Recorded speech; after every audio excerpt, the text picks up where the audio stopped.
Now, correct me if I'm wrong, Congressman, but I understand that the president's lifted the executive side of the moratorium. Right. The other part of the moratorium, if I understand correctly, is written into law every single year in an appropriations measure.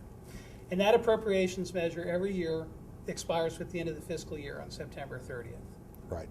So that unless Congress actually votes by September 30th to enact a new moratorium for fiscal 2008 that begins on October 1st, there is no more moratorium. Is that correct? That's right. There are two moratoriums in the appropriations process that have been there for years.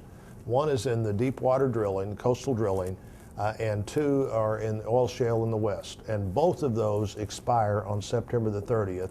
And Democrats in the Congress are going to have to proactively work to keep those in a bill, or it's over on September the 30th. I'm assuming that we should be making plans to begin the process of leasing and doing everything you need to do to prepare for that on October 1, and that would make a big difference in gas prices. So in order to actually continue the moratorium as of October 1st, they need a majority vote in the House Right.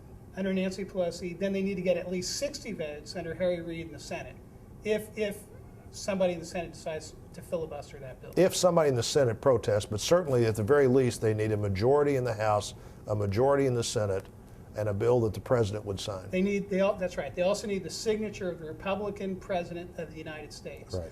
Should George Bush veto a bill like that if it comes through? My view is that the president should just take the position right now that these moratoriums will end on September the 30th, and the Democrats have to be responsible for putting them back in.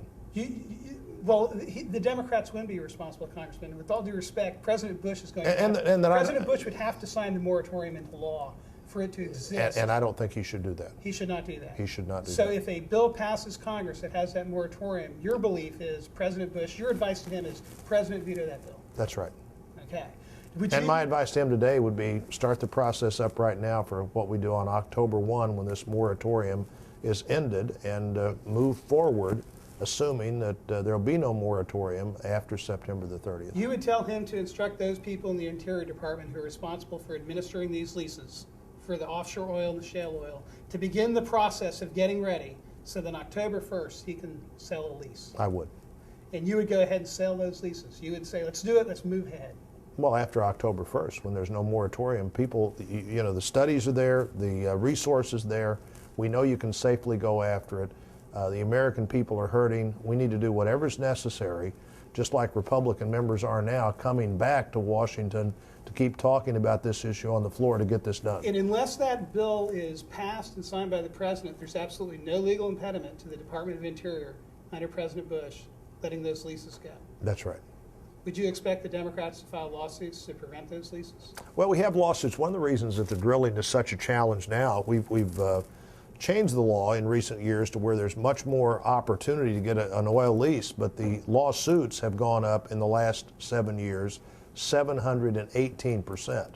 So I would expect the same people that are largely responsible for our energy dependency today will be out there encouraging the kind of lawsuits that every company, big or little, that gets a leasing permit has to deal with. Another argument, this goes to another argument, and it'll be the last thing I ask you about, we're running out of time here, that some who oppose drilling have been making, and this is again from Senator Obama's speech the other day in Ohio, quote, right now, oil companies have access to 68 million acres where they aren't drilling.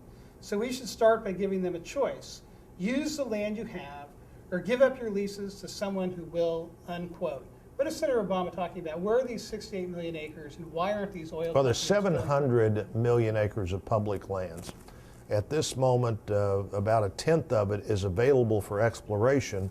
But we continue to hear this naive argument that oil should be everywhere. If oil was everywhere, you and I could be oil men. We just have to get a lease, hire a drilling rig, tell them go out there and drill and find the oil, and that's not the way it works. So you've got the combination of the need to further study once you get a lease and the lawsuits that stop you from moving forward. That means a lot of that will never have oil on it. What has oil and gas on it sometimes takes a long time to get through the courts and get there to do Let it. me make sure I understand. You're saying 700 million acres of federal land. 10% of that's 70 million. About 9, yeah. Or about the 68 million that Senator Obama's talking about. That's available for oil leasing, or it actually is leased out for It's oil? actually got leases pending on it. Right. And people pay for that, and they lose, the money's gone. You lose the money once you get the lease. And of course, after you get the lease, that's when you go into the more intensive study to decide if you should spend $1 million or so to drill a test well. And if the test well comes up with something, then you spend tens of millions of dollars to drill a real well. And you know, often the test wells fail, and they fail to produce any oil or gas. And more times than you would think, the tens of millions of dollars you invest in a real oil well doesn't produce oil and gas. Would you open up the rest of the 700 million acres to oil leases if there's reason to believe As there's oil in appropriate, I those? sure would. As appropriate, I sure You would. might look at some other considerations, but as a general principle, Yep. you'd be inclined to open that land Right. to oil. This is not national park land. This is public land owned. That's not even. This isn't even a parks question. Congressman Roy Blunt, thank you very much for being online with Terry Jeffrey. Terry, great to be with you.